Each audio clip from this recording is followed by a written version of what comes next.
La portière de la voiture s'est ouverte dans un claquement sec.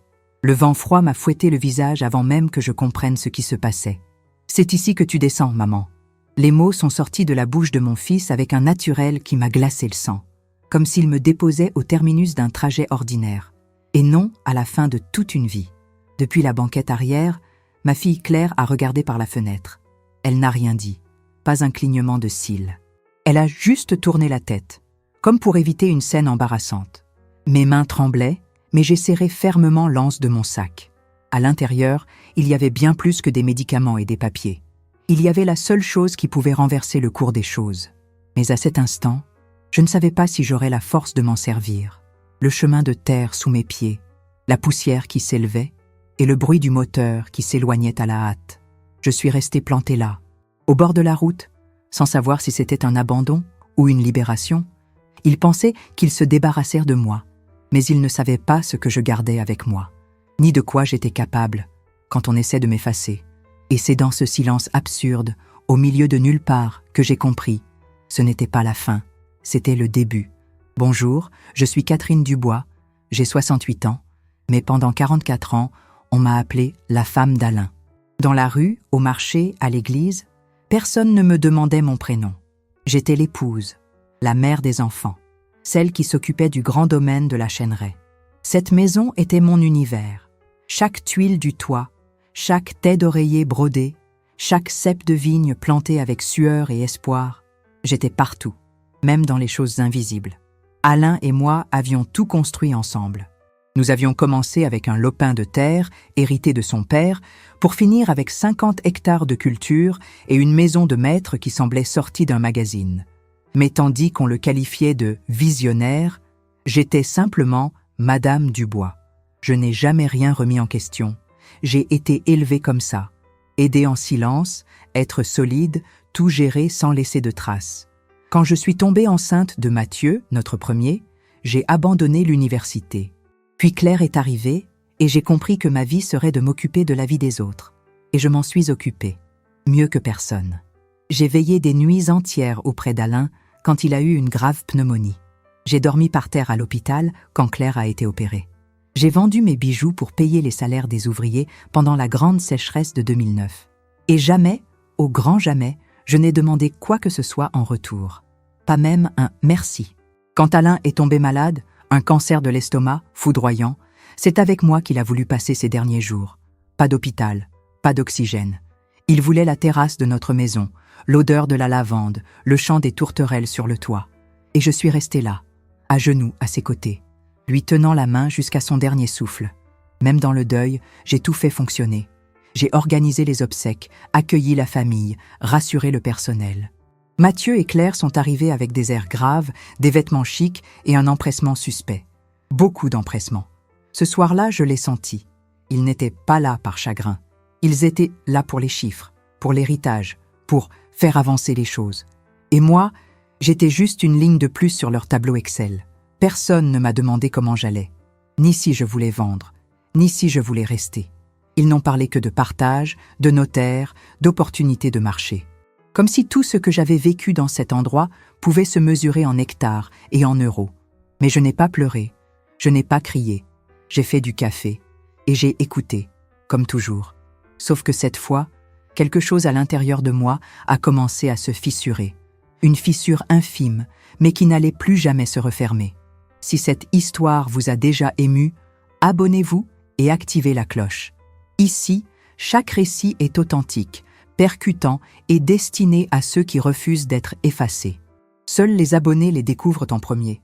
Vous méritez d'entendre ce que personne d'autre n'ose raconter. Je ne demandais pas grand-chose.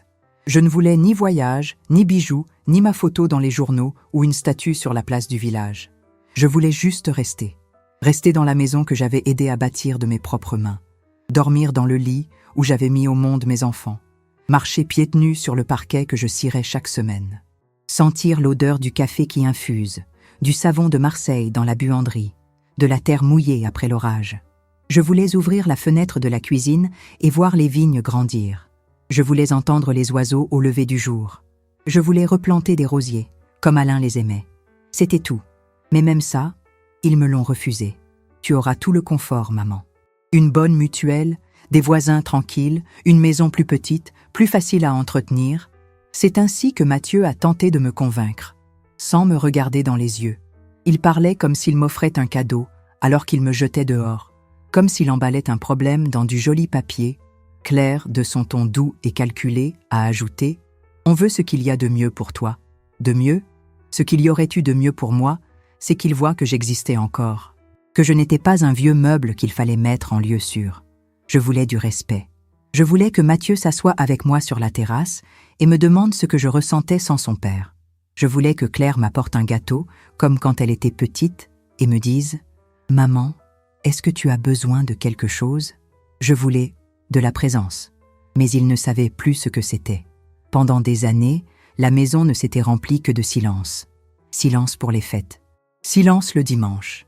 Silence pour mes anniversaires, où je faisais mon propre gâteau, me chantais joyeux anniversaire toute seule et envoyais une part par la femme de ménage pour qu'elle la dépose à l'accueil de leurs immeubles. Je voulais juste un câlin, un « reste maman », mais rien n'est venu. Et malgré tout, je me sentais coupable de désirer si fort. Était-ce mal? Étais-je égoïste de ne pas vouloir quitter ma maison? De vouloir être entendue? De souhaiter que quelqu'un me regarde et me voie comme autre chose qu'une obligation? Une nuit, quelques jours après l'enterrement, je me suis assise sur le lit avec la boîte à souvenirs sur les genoux, des photos d'Alain avec les enfants petits, de nous transportant des ceps de vigne dans la boue de la première récolte. J'ai pleuré en silence.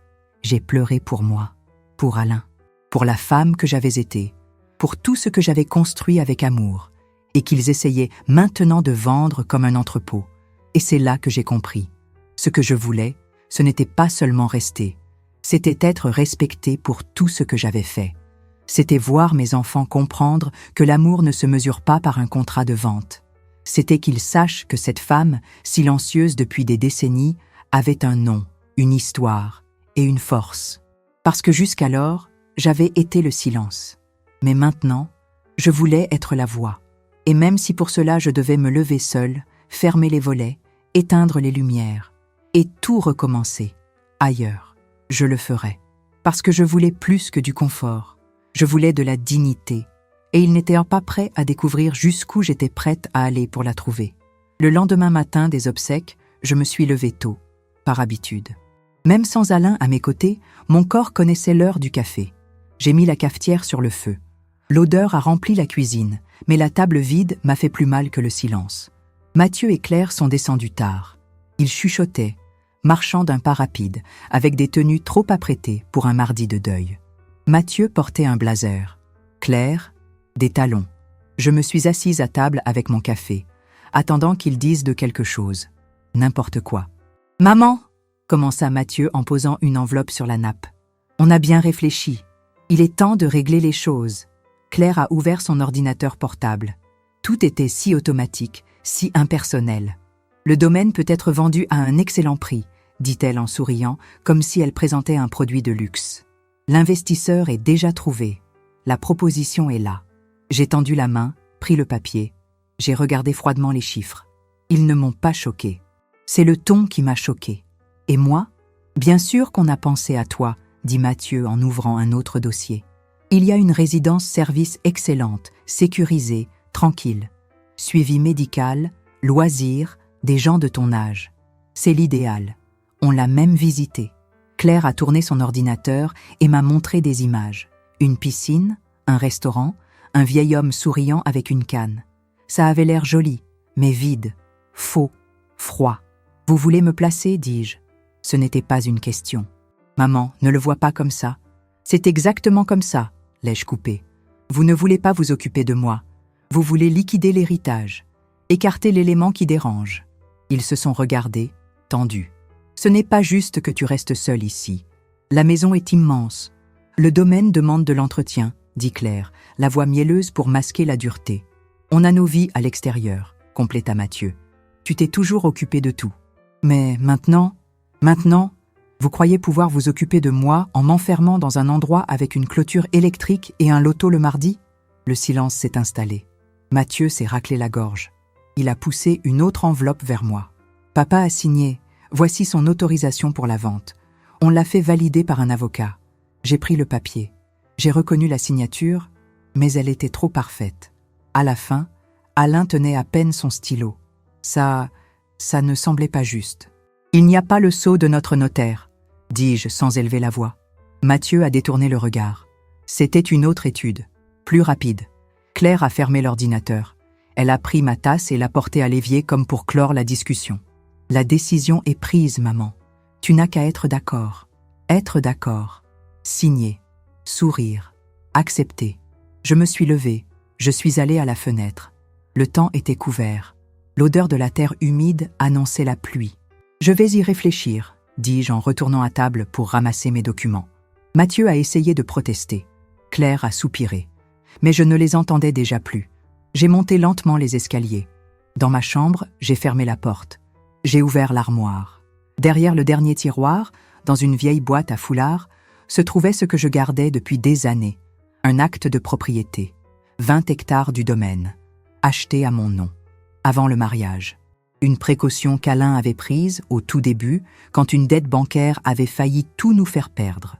À l'époque, c'était notre façon de protéger au moins une partie de la terre. Il était là, intact, avec ma signature, timbré, authentifié, tout. Il l'ignorait. Personne ne le savait. Mais j'ai su à cet instant que c'était mon arme. Je n'allais pas me battre pour l'argent. J'allais me battre pour la vérité, pour le respect, pour moi. Car ce matin-là, quand ils ont posé ces papiers sur la table, ce n'était pas juste une proposition de vente. C'était la première tentative pour m'effacer. Et ils n'avaient aucune idée de qui ils essayaient d'effacer. Le jour s'est levé, plus chaud que la normale. Une lourdeur étrange, comme si le temps lui-même pressentait que quelque chose n'allait pas. Je me suis levée avant eux. J'ai fait le café, comme toujours. J'ai mis la table avec du pain, des fruits, du beurre frais. Un geste automatique, presque un rituel. Une partie de moi essayait encore de maintenir un semblant d'ordre. Mais le silence était plus dense. Mathieu est descendu le premier, encore en blazer. La cravate n'était pas nécessaire. C'était samedi. « On sort », a-t-il dit sans me regarder. « Sortir pour aller où ?» Claire est apparue juste après, tirant une valise. Ma valise. « On a pensé t'emmener aujourd'hui voir la résidence, juste pour voir, sans engagement. »« Et pourquoi ma valise est-elle prête ?»« C'est juste pour simplifier les choses, » a répondu Claire un peu trop vite. « Au cas où ça te plairait ?» Elle évitait mon regard. Mon cœur s'est mis à battre plus fort. Mon estomac s'est noué. Je n'ai pas accepté d'y aller. « Pas encore, maman. Mais on sait qu'au fond, tu verras que c'est la meilleure solution. » La meilleure pour qui ? Mathieu s'est approché, les papiers pliés à la main. La vente est déjà enclenchée. Les acheteurs doivent évaluer le terrain cette semaine. Et ta présence ici ? Il a hésité. « Complique tout », a terminé Claire. « Complique tout. » C'est cette phrase qui m'a anéanti. Moi, qui avais donné ma vie pour cet endroit, j'étais un obstacle. J'ai respiré profondément. Je n'ai rien signé. Vous ne pouvez pas me forcer à partir. Mathieu a eu un sourire froid. La terre sera vendue, maman. Papa a été clair là-dessus. Ce n'est pas juste de tout bloquer pour un attachement sentimental. Attachement sentimental. Claire s'est approchée. Elle a posé sa main sur mon épaule. S'il te plaît, maman, on veut régler ça calmement. La résidence offre de l'espace, de la sécurité et un suivi médical. Tu vas aimer. Donne-lui juste une chance. Elle parlait lentement, comme on essaie de convaincre un enfant. Je suis restée là, immobile, statique. La valise était par terre dans l'entrée, à côté de la porte. Je reconnaissais les vêtements, les plus basiques, sans affection, sans soin. Comme si on les avait jetés à la hâte, juste pour pouvoir dire qu'on ne m'avait pas laissé les mains vides. Je vais chercher mes médicaments, dis-je pour gagner du temps, et mes papiers. On a déjà mis l'essentiel, a répondu Mathieu. Je veux les prendre moi-même. Je suis allée dans ma chambre. J'ai fermé la porte à clé avec soin. J'ai ouvert le tiroir de la table de chevet. J'ai pris les flacons. Je les ai vérifiés un par un. Puis, je suis allée à l'armoire. J'ai écarté les vêtements et j'ai ressorti la boîte où se trouvait l'acte de propriété. Je l'ai serré fort. Cette feuille, c'était ma dignité. Je l'ai glissée dans mon sac à main, avec ma carte d'identité, ma carte vitale, ma carte bancaire. Quand je suis revenue au salon, Mathieu tenait déjà les clés de la voiture. Claire tapotait sur son téléphone. « On y va ?» a-t-il demandé. « On y va ?» ai-je répondu. Ma voix était calme, maîtrisée. Dans la voiture, personne n'a parlé. La radio éteinte. Les vitres fermées. On n'entendait que le crissement des pneus sur le chemin de terre. J'ai reconnu la route. C'était celle qui menait à l'entrée du village. Mais au dernier carrefour, Mathieu a tourné à gauche. Une route de campagne, presque oubliée. « Où est-ce qu'on va ?»« Un raccourci », a-t-il dit. Claire faisait semblant de regarder par la fenêtre, mais ses doigts tremblaient sur ses genoux. 10 minutes plus tard, il a arrêté la voiture sur le bas-côté. Un virage étroit, des herbes hautes des deux côtés. Mathieu a coupé le contact. Il s'est tourné vers moi. « C'est ici. »« Ici quoi ?» Il a ouvert sa portière, est descendu, a fait le tour et a ouvert la mienne. « C'est ici que tu descends. » Un instant, j'ai cru que c'était un test. Une mauvaise blague. Une erreur. Mais il était sérieux. Terriblement sérieux. Claire n'est pas descendue. Elle est restée dans la voiture, le visage tourné de l'autre côté. « Vous allez me laisser ici ? » « Ce n'est pas un abandon, maman, » a dit Mathieu, comme si ça justifiait quoi que ce soit. Le village est à quelques kilomètres. Il y a une station-service un peu plus loin. Tu peux appeler qui tu veux. Et vous ? On a rendez-vous avec les acheteurs cet après-midi. Et si je refuse de sortir ? Il n'a pas répondu. Il a posé ma valise par terre, à côté des herbes sèches, puis il est retourné à sa place. « C'est mieux pour tout le monde, » a-t-il dit avant de claquer la portière. La voiture a fait marche arrière. Je suis resté là, seul, la valise, la poussière, la chaleur, le sentiment d'avoir été jeté comme un vieil objet encombrant. Le bruit du moteur qui s'éloignait était plus assourdissant que n'importe quel cri que j'aurais pu pousser. Mais je n'ai pas crié. Je suis resté debout, immobile, la route vide devant moi, et dans mon sac, la seule chose qui me maintenait encore entière. Il croyait avoir gagné, mais il ne savait pas qu'il venait de me réveiller. Je suis resté là quelques minutes, immobile. Le soleil commençait à taper sur le chemin de terre. La chaleur montait du sol comme une vapeur. L'air était sec, et le bourdonnement des insectes dans les hautes herbes rendait la scène encore plus surréaliste. Je ne pleurais pas, je ne tremblais pas, je ne criais pas, mais à l'intérieur, j'étais en ruine. Chaque battement de mon cœur résonnait dans ma poitrine comme s'il ne savait plus où était sa place. Abandon, c'était le mot. Abandon. Pas comme on oublie un parapluie dans un café. C'était un abandon planifié, calculé, exécuté de sang-froid. Mathieu, Claire, mes enfants, mon sang. Ils m'avaient laissé là comme on se débarrasse d'un poids qui ralentit le voyage. J'ai regardé autour de moi, un champ aride, une route étroite, aucune maison à proximité, pas d'ombre, pas âme qui vive. La valise était par terre, à moitié ouverte, des vêtements pliés sans soin, une paire de pantoufles, une brosse à dents encore dans son emballage, un paquet de biscuits. Voilà ce qu'ils avaient jugé suffisant pour moi.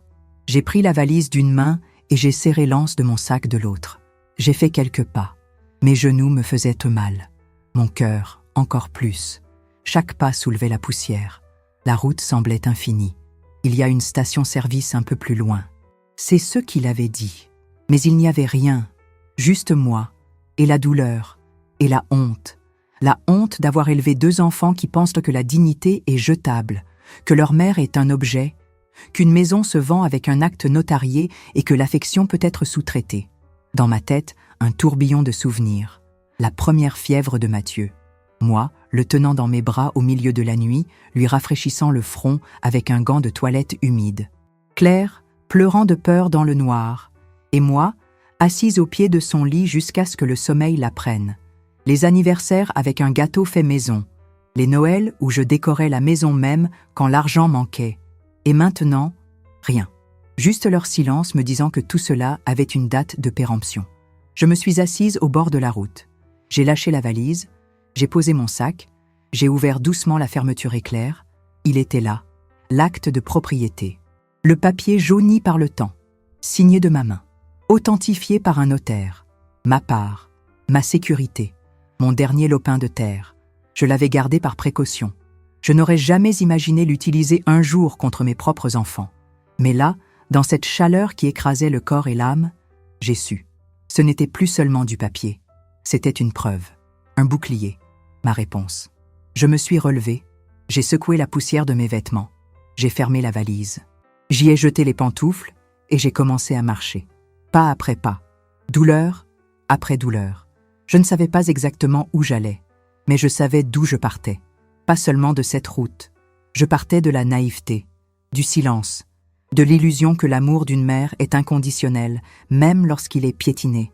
Là, en marchant sous le soleil, j'ai commencé à me souvenir de moi, avant Alain, avant les enfants, avant la maison. Je me suis souvenu de la jeune fille qui voulait faire des études, qui écrivait de la poésie dans un carnet secret, qui rêvait de voyager en train, qui voulait ouvrir une épicerie à son nom. Catherine, mon prénom, si oublié, si caché derrière la maman de Mathieu et la maman de Claire. C'est ce prénom que je devais retrouver. À chaque pas, il revenait. Catherine, la femme qui n'aurait jamais abandonné personne sur une route. La femme qui, même blessée, marchait la tête haute.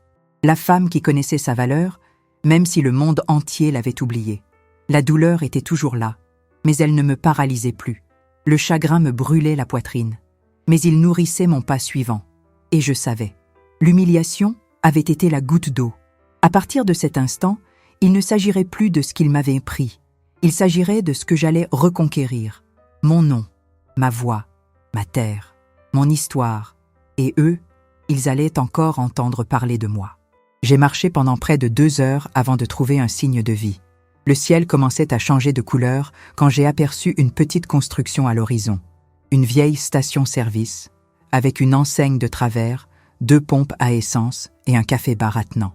Mes pieds me lançaient, mon dos me brûlait, mais le sac serré contre moi me donnait une force nouvelle, une énergie que je ne savais même plus posséder. Je suis entré lentement dans le bar. La clochette au-dessus de la porte a tinté.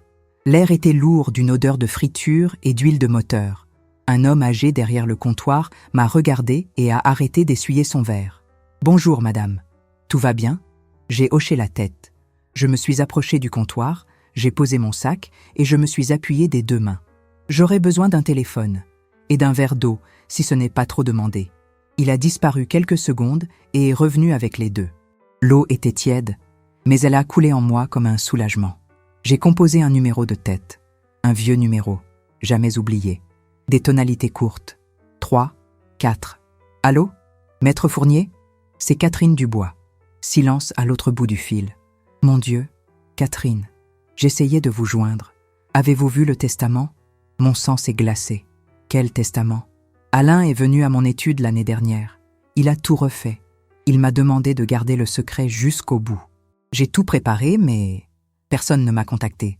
Je pensais qu'il avait changé d'avis. Je n'ai jamais vu aucun document. Ils m'ont seulement montré une autorisation de vente. Ce n'est pas ce qu'il m'a laissé. Venez ici. Maintenant. J'ai noté l'adresse. Le village était à 20 minutes de là. J'ai pris un taxi avec l'argent que je gardais dans mon soutien-gorge. Vieille astuce de femme prévoyante. La maison de l'avocat était modeste mais élégante. Une maison de ville avec des volets en bois et des rideaux en dentelle. Il m'attendait sur le perron, en chemise à carreaux, le visage fatigué. « Catherine, quel soulagement de vous voir. Entrez. » Je me suis assise sur le canapé du salon. Il a apporté l'enveloppe. Alain a été très clair.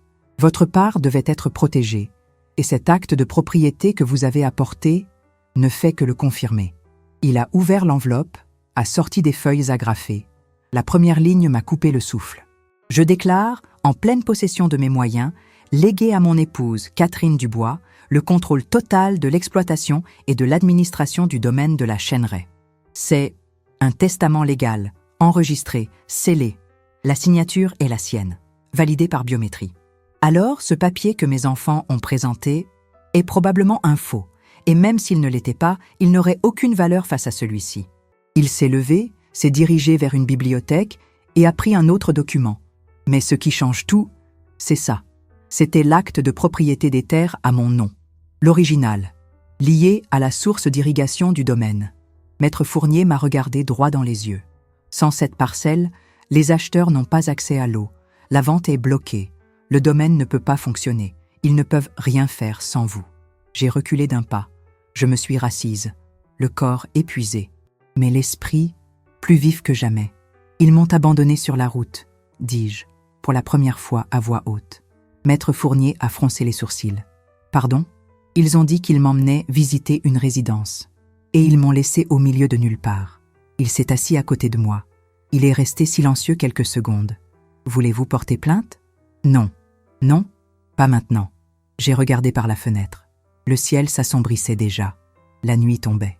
Je veux qu'il le sente, mais pas par mes cris, par mon absence. Maître Fournier a hoché la tête, respectueux. La première chose à faire est d'enregistrer l'acte de propriété. Ensuite, nous enverrons une mise en demeure aux acheteurs, pour les informer que, sans votre signature, il n'y a pas de transaction. Et le testament? Il sera également déposé, officiellement. Ils devront s'asseoir à la table, de la bonne manière. J'ai pris mon sac. Je me suis levé. Maître, puis-je utiliser votre téléphone une dernière fois? Il m'a indiqué l'appareil dans la cuisine. J'ai composé lentement. Le numéro de Claire. De longues sonneries. Elle a répondu au 4e coup. Maman, je voulais juste te dire que je vais bien. Et que bientôt, l'heure des comptes va sonner. J'ai raccroché avant qu'elle ne puisse répondre. Je suis revenu au salon. Maître, pouvons-nous commencer demain? Aujourd'hui même, si vous le souhaitez. J'ai souri. Et c'est là, assise dans ce modeste salon, que j'ai compris. La revanche n'avait pas besoin de public. Il suffisait qu'elle commence au bon endroit, avec la bonne personne. Et maintenant, ils allaient apprendre. Le lendemain, je me suis levé tôt. Le matelas était ferme, la chambre petite, mais j'ai dormi comme je ne l'avais pas fait depuis des mois, peut-être des années. La fenêtre de la chambre donnait sur l'arrière d'une boulangerie. L'odeur du pain chaud envahissait la pièce et m'a arraché un sourire. C'était simple, mais c'était à moi. Et le silence? Ah, le silence avait le goût de la liberté. Je suis allée à la salle de bain, je me suis lavé le visage, attaché les cheveux, j'ai mis mes vêtements les plus propres et j'ai plié le reste avec soin. Maître Fournier m'avait installé dans cette petite chambre à l'arrière de la maison de sa sœur. Juste pour quelques jours, le temps que les choses se calment, avait-il dit. Mais je savais. Calmer les choses, désormais, c'était mon affaire. À 8 heures du matin, nous étions à l'étude du notaire. Maître Fournier portait les documents. Moi, ma conviction. La clerc de notaire nous a reconnus. Après tout, Alain et moi étions des noms connus au village. Le domaine était un symbole de réussite, de tradition, de respect. Elle a pris les papiers, les a lus en silence, puis m'a regardé. « Madame, vous êtes sûre de vouloir tout enregistrer en votre nom propre ?»« Absolument certaine, » ai-je répondu avec fermeté. Elle a apposé le sceau, a signé, a enregistré. Le son de ce tampon sur le papier, c'était comme si je venais de reconquérir mon existence. Nous sommes sortis de là pour aller directement au cabinet de Maître Fournier. Nous nous sommes assis face à face. Il a ouvert son ordinateur. La prochaine étape est d'avertir la société qui négocie l'achat avec vos enfants. Ils doivent savoir que la transaction est juridiquement bancale. Envoyez tout, mais sans faire de vagues. Ce sera un choc pour eux. C'est exactement ce que je veux. Maître Fournier a envoyé la mise en demeure. Email, lettre recommandée, pièces jointes avec les actes et le testament original. Et maintenant? Maintenant, on attend que le bruit se fasse, a-t-il dit. Mais le bruit est arrivé vite. L'après-midi, alors que je buvais un thé dans la cuisine, le téléphone prépayé que Maître Fournier m'avait prêté a vibré. Un message. Claire. « Maman, il faut qu'on parle. C'est urgent. L'avocat de la société dit que le contrat risque d'être annulé. Qu'est-ce qui se passe ?» J'ai souri. J'ai refermé le téléphone. Quelques minutes plus tard, un autre message. « Mathieu. Maman, s'il te plaît, réponds. On a fait une erreur, d'accord? On veut juste arranger les choses. Pas de pardon. Pas de remords. Juste de la peur. » Il était trop tard. Le lendemain matin, Maître Fournier a reçu un appel du représentant du promoteur immobilier. « Ils sont paniqués », a-t-il dit en mettant l'appel sur haut-parleur. « Ils veulent savoir comment ils pouvaient ignorer l'existence de l'acte à votre nom. Parce que les enfants ont essayé de le cacher, ai-je répondu. Mais ils n'ont pas réussi. Madame Dubois, nous sommes très préoccupés par la légalité de cette vente. Nous avons besoin de votre signature, sinon le contrat sera annulé. Et il le sera. Pouvons-nous nous rencontrer? Avec mon avocat. Nous avons raccroché. Ils vont faire marche arrière, a dit Maître Fournier. Je sais, mais ce n'est pas seulement ça que je veux. Il m'a regardé avec curiosité. Quoi d'autre? Je veux rendre la terre à ceux qui la méritent.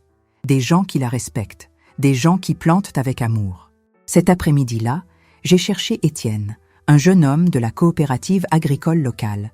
Il travaillait avec de petits producteurs, en bio, en durable. Alain l'admirait. Il avait voulu l'aider un jour, mais n'en avait jamais eu le temps. Étienne m'a accueilli avec de grands yeux. « Madame Dubois ?» Je viens vous proposer un accord. J'ai tout expliqué, depuis le début. L'abandon, l'acte de propriété, le sabotage.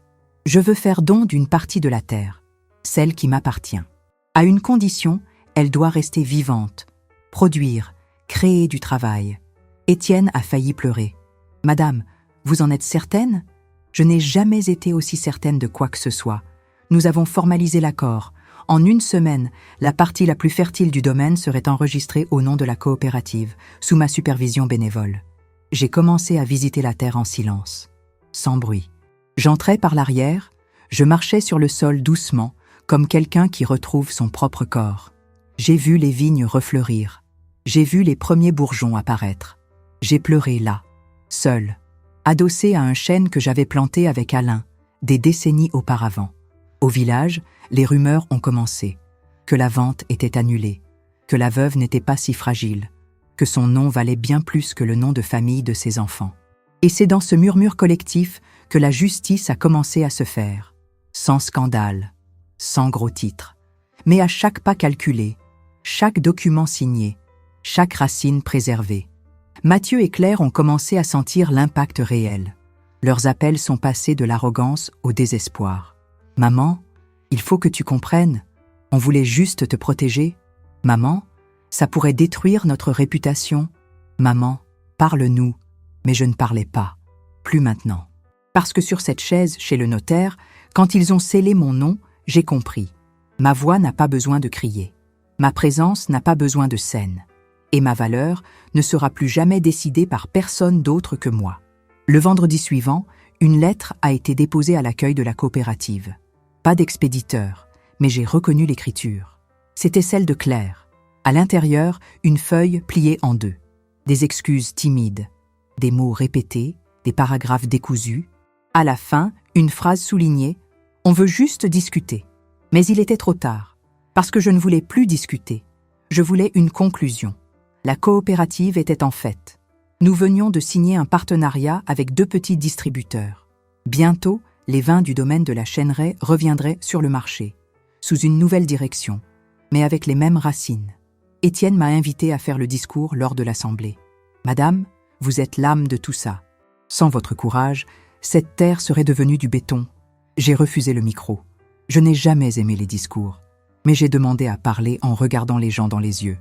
Je suis monté sur la petite estrade improvisée avec des palettes. Je n'ai pas sauvé le domaine, dis-je. Je me suis juste souvenu de qui j'étais. Et ce souvenir est plus puissant que n'importe quel acte de propriété. Des applaudissements timides sont devenus une ovation debout. Mais il restait une dernière chose à faire. Je suis retourné à l'ancienne maison pour la première fois depuis le jour de l'enterrement. Je suis entré lentement. Les volets étaient fermés. L'air, stagnant. L'âme de la maison semblait être partie avec moi. J'ai monté les escaliers, je me suis arrêté à la porte de l'ancienne chambre d'Alain. Le lit encore recouvert du drap blanc que j'avais mis le dernier jour. L'oreiller creusé du côté où il dormait. La table de chevet avec la montre arrêtée à 3h17, l'heure où il est parti. Je me suis assise sur le bord du lit. J'ai pris le coffret en bois où il gardait ses notes. À l'intérieur, une lettre, adressée à moi. « Catherine, si tu lis ces mots, c'est que je suis partie. Et si mes enfants ont fait ce que j'ai un jour redouté, je veux que tu saches, je t'ai fait confiance. Toujours. C'est pour ça que j'ai tout laissé à ton nom. Tu es la seule à comprendre ce que cette terre signifie. Pas comme une affaire, mais comme une vie. Et s'il faut se battre, bats-toi. Même en silence, même seul. Parce que le monde a besoin de gens comme toi. Forts sans écraser personne. Aimant sans devenir faible. Je t'aime. » Ah, mes yeux se sont embués. Mais je n'ai pas pleuré. La douleur faisait maintenant partie de moi. Comme une cicatrice qu'on ne cache plus. J'ai descendu les escaliers et je me suis arrêtée dans la cuisine. J'ai fait du café. Pour la dernière fois sur cette cuisinière. J'ai versé l'eau lentement. L'arôme est monté, chaud, familier. J'ai servi dans une vieille tasse et je me suis assise à table. La même table où Mathieu avait essayé de me convaincre de disparaître. Où Claire avait souri en disant que c'était mieux pour moi. J'ai laissé la tasse là, pleine. Et je suis sortie. Sur le trottoir, Maître Fournier m'attendait, le moteur en marche. « Prête ?» J'ai hoché la tête. « Vous allez vraiment le faire ? C'est nécessaire. Ils vont devenir fous. Alors ils apprendront. Au centre-ville, l'étude du notaire était bondée. Nous nous sommes assis dans la salle d'attente, moi avec l'acte de propriété original entre les mains, lui avec le testament. On a appelé nos noms. Nous sommes entrés. De l'autre côté du bureau, le clerc nous attendait avec un air curieux. « Madame, vous souhaitez enregistrer la révocation définitive du droit de Mathieu et Claire sur la zone productive du domaine ?» « Oui, ils y ont renoncé volontairement. J'ai les documents. » Il a feuilleté les papiers. A signé. C'est fait. Je me suis levé. Le stylo avec lequel j'ai signé, je l'ai mis dans mon sac. C'était le même qu'utilisait Alain. Il était petit, simple, avec son nom gravé en lettres dorées, A. Dubois. Ce geste, de le garder avec moi, fut mon dernier adieu. Je suis sorti de l'étude, le soleil sur le visage. J'ai marché jusqu'à la place du village. Je me suis assise sur le banc sous le platane que j'avais planté avec Mathieu quand il avait 8 ans. Je me suis souvenu de ce jour. Il m'avait apporté un jeune plan. Il avait dit qu'il voulait un arbre qui durerait pour toujours, pour qu'on n'oublie jamais. Mais ils avaient oublié. Moi, non. Je n'ai jamais oublié qui j'étais. J'ai juste eu besoin qu'on me jette pour me souvenir de ma propre valeur. J'ai appelé Étienne. « Tu peux commencer les travaux de revitalisation ?» « Oui, Madame Dubois. La terre est à nous. »« Non, Étienne. La terre est aux gens. Je ne suis que le bras qui l'a protégée jusqu'ici. » J'ai raccroché. Je suis resté là, regardant le village, les voitures passer, les enfants courir. Pensant à toutes ces femmes comme moi qui marchent, portant le monde sur leurs épaules, et qu'on laisse sur le bas-côté quand elles ne servent plus. Mais pas moi. Plus maintenant. Parce que sur ce banc, à cet instant, je l'ai su. J'ai survécu à la mort d'Alain. J'ai survécu à l'ingratitude de mes enfants. J'ai survécu à la douleur la plus profonde, celle d'être rejetée par ceux que j'ai portés dans mes bras. Et pourtant, j'aime encore. Mais je m'aime d'abord. Et plus personne ne me fera l'oublier. 2 jours après l'enregistrement définitif, Mathieu s'est présenté au bureau de la coopérative. Sans prévenir, sans rendez-vous. Il est arrivé en sueur, nerveux, avec une expression que je ne lui avais jamais vue. Ce n'était ni de la colère, ni de l'arrogance. C'était de la peur. Étienne est venu me voir dans le bureau du fond. « Madame Dubois, votre fils est là. Il dit qu'il veut parler uniquement avec vous. » Je lui ai demandé de l'installer sur la terrasse latérale. Un espace discret, avec des chaises en bois et une vue sur les champs. Je m'y suis rendue en marchant lentement, avec le calme de celle qui connaît déjà la fin du jeu. Mathieu était assis, la tête basse, les mains jointes. En me voyant, il s'est levé brusquement. « Maman !» Je n'ai pas répondu. Je me suis assise sur la chaise en face. J'ai croisé les jambes. J'ai attendu. Je ne suis pas venue pour me disputer. Je voulais juste essayer d'expliquer. « Ce n'est pas la peine !» l'ai-je interrompu. « Il n'y a plus rien à expliquer. » Il a dégluti difficilement. On a paniqué. On a cru que c'était la meilleure solution. Qu'on prenait soin de toi. Laisser une femme seule sur une route, c'est prendre soin. Il a baissé les yeux. On a eu tort, maman. Terriblement tort. Vous avez menti. Falsifié un document. Essayé d'effacer mon histoire. Vous m'avez traité comme un fardeau. Je sais. Et tu n'es là que parce que tu as perdu. Il n'a pas nié. Je suis là, parce que j'ai réalisé que sans toi, rien ne fonctionne. Qu'on ne peut pas construire sur ce qu'on a détruit. Nous sommes restés en silence quelques secondes. Le vent agitait les feuilles du mûrier. L'odeur de la terre emplissait l'air. La vente a échoué, a-t-il dit. L'investisseur s'est retiré. Les comptes sont gelés. Mon entreprise est sous enquête pour tentative de vente frauduleuse. Et Claire ? Elle est à Paris. Elle a essayé de tout me mettre sur le dos, bien sûr. Et toi ? Je voulais juste que tu acceptes de nous parler. Ne serait-ce que pour nous dire tout ce que tu as sur le cœur. On mérite de l'entendre. J'ai respiré profondément. Mathieu, pendant des années, je me suis tue. J'ai avalé des couleuvres. J'ai souri à des fêtes où je ne voulais pas aller. Je me suis effacée pour ne pas déranger. Je me suis oubliée par amour pour vous. Il s'est mordu la lèvre inférieure, tentant de retenir son émotion. Et malgré tout, vous m'avez laissé sur un bas-côté. Je le regrette chaque jour depuis. Je te crois, mais le regret n'est pas le pardon. Il a hoché la tête. Un geste lent, presque enfantin. Tu veux que je parte ? Je veux que tu réfléchisses au genre d'homme que tu veux être. Et si un jour tu deviens quelqu'un de respectable, peut-être que j'accepterai de te parler à nouveau. Je me suis levée. Il est resté assis. En m'éloignant, j'ai entendu la chaise grincer, mais je ne me suis pas retournée. À la coopérative, les regards avaient changé. Les employés m'appelaient Madame Catherine avec fierté. Les femmes des fermes voisines venaient me remercier. Elles disaient que mon histoire leur avait donné du courage. Le courage de partir, de dire non, de dire ça suffit. Le samedi, je suis allée au marché du village. J'ai acheté des fruits, des légumes et un bouquet de tournesol. À l'étal du boulanger, une dame m'a reconnue. « C'est la veuve d'Alain, n'est-ce pas ?» J'ai souri. « Je suis Catherine. » Elle a ri. « Maintenant, tout le monde parle de vous. On dit que vous êtes dur, déterminé. Mais juste. Dur, déterminé. Juste. » C'était un début. Le dimanche, Claire a envoyé une lettre, écrite à la main, l'écriture tremblante, comme si elle avait pleuré en l'écrivant. « J'ai échoué avec toi, et je ne sais pas comment te regarder en face. » Je me suis perdue en essayant de prouver des choses qui n'avaient jamais eu d'importance. Et à la fin, j'ai perdu ce qui comptait le plus.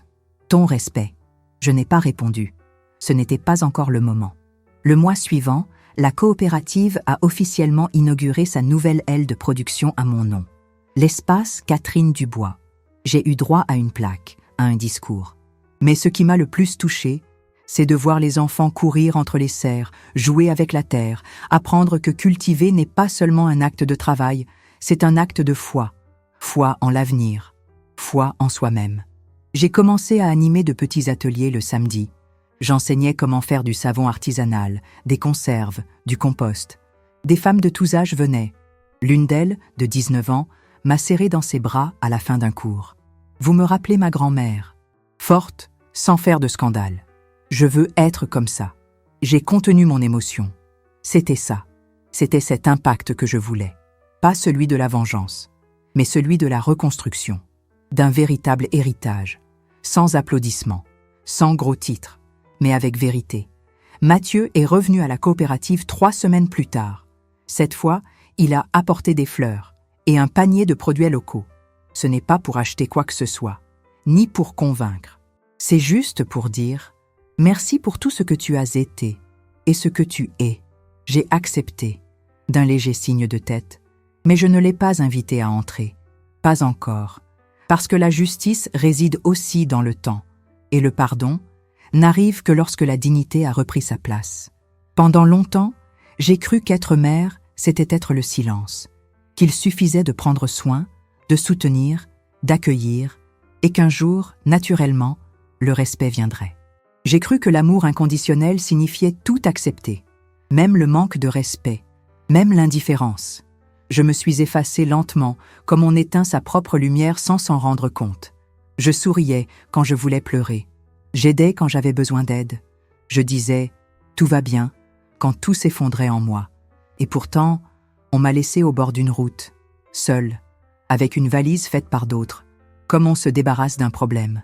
À ce moment-là, quelque chose en moi est mort. Mais c'est aussi là que quelque chose est né. Une femme que j'avais moi-même oubliée. La femme qui existait avant d'être une épouse, une mère, une gardienne. L'ombre de quelqu'un. La Catherine qui rêvait, qui pensait, qui écrivait dans des carnets secrets, qui avait un nom et des idées, qui méritait sa place. Quand on m'a laissée là, au milieu de nulle part, personne ne s'attendait à ce que je revienne entière. Mais je suis revenue. Pas avec des cris, ni avec des scandales. Je suis revenue avec des documents, avec ma mémoire, avec ma force. Je suis revenue avec un stylo à la main et le nom de mon mari me soutenant même après sa mort. Et surtout, je suis revenue avec mon propre nom en tête d'affiche. Parce que je n'accepterai plus jamais d'être la mère de, la femme de, la vieille qui est restée. Je suis Catherine Dubois. Et qu'ai-je appris de tout cela? Que le silence est différent de la soumission. Que le respect ne se demande pas, il s'impose par la posture. Et que l'amour, le véritable amour, commence à l'intérieur de soi. Aujourd'hui, je comprends que ma plus grande erreur a été de croire que mes enfants me valoriseraient simplement parce que je leur avais tout donné. Mais l'amour qui ne se nourrit pas de gratitude meurt étouffé par la routine. Je ne veux plus être une martyre, ni une héroïne. Je veux être une femme, avec le droit à la parole, au choix, à l'espace. Et si je dois l'enseigner par l'exemple, alors ainsi soit-il. Parce que parfois, la leçon la plus puissante que nous puissions donner, c'est de montrer que même les plus silencieuses savent crier quand il le faut. Aujourd'hui, je vis dans une petite maison. Elle a 2 chambres, une terrasse avec un hamac et un potager à l'arrière. Rien de comparable à l'ancien domaine. Mais ici, tout est à moi. J'ai choisi chaque meuble, chaque couleur sur les murs, chaque plante dans le jardin. Et surtout, j'ai choisi d'être ici. Je ne suis plus poussée par la volonté des autres. Je suis guidée par la mienne. Je me lève tôt, je fais mon café, je marche pieds nus sur la terrasse, j'écoute les oiseaux sans me presser. Parfois, je ris toute seule, parfois je pleure, mais tout ce que je ressens maintenant est à moi. Je n'ai plus besoin de sourire pour plaire, ni de me taire pour préserver la paix. La coopérative se porte bien. Étienne gère les opérations. Les jeunes agriculteurs traitent la terre avec respect. Ils apprennent ce que signifie cultiver plus que des récoltes. Cultiver une histoire. Mon rôle est symbolique maintenant. Je fais des visites, je donne des cours, j'aide aux décisions importantes. Mais je ne porte plus tout sur mes épaules. Et ça, c'est libérateur. Je reçois parfois des messages de Claire. Elle envoie des photos de ses enfants.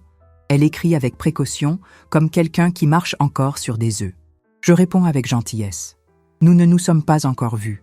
Mais peut-être un jour. Mathieu passe de temps en temps à la coopérative. Pas pour demander, juste pour regarder, écouter, aider à de petites tâches. Il a appris à parler moins, à écouter plus. L'autre jour, il m'a apporté un gâteau, fait par lui. Un gâteau au yaourt, comme celui que je faisais quand il était enfant. Il l'a laissé sur la table avec un mot. Je ne sais pas si j'ai réussi la recette. Mais j'ai essayé de me souvenir du goût que seul toi savais faire. J'ai mangé une part. Il était un peu trop sucré, mais il contenait quelque chose de rare, de l'effort. J'ai gardé le mot, pas par nostalgie, ni par affection automatique, mais comme preuve que parfois, même ceux qui ont fauté, peuvent essayer de revenir. Sauf que cette fois, le retour doit être pour eux, pas pour moi. Parce que moi, je me suis déjà retrouvée. Aujourd'hui, quand je me regarde dans le miroir, je vois une femme qui a survécu à la mort, à l'abandon, à la trahison. Et elle n'a pas seulement survécu, elle a fleuri, en terre aride, sur un sol fracturé. J'ai rené, pas comme l'épouse d'Alain, pas comme la mère de Mathieu et Claire, mais comme Catherine, entière, libre, et plus jamais oubliée. Pendant longtemps, j'ai cru que si je donnais tout, je recevrais en retour, que si je me taisais, j'éviterais les conflits, que si je prenais soin de tout le monde, quelqu'un, un jour, prendrait soin de moi. Mais la vie m'a appris que le sacrifice n'est pas de l'amour, s'il est dépourvu de respect, et que trop de silence finit par effacer même sa propre âme. J'ai été abandonnée sur la route par ceux que j'ai élevés, avec une valise à la main et un passé sur le dos. Et à ce moment-là, j'ai compris, je n'avais que moi-même. Mais vous savez ce que j'ai découvert ensuite? Que c'était suffisant. Parce que dans mon sac, au-delà des papiers, je portais la force de toute une vie, le courage de celle qui a déjà tout perdu et qui est pourtant restée debout. Je n'ai pas crié, je n'ai frappé à la porte de personne, je me suis relevée en silence.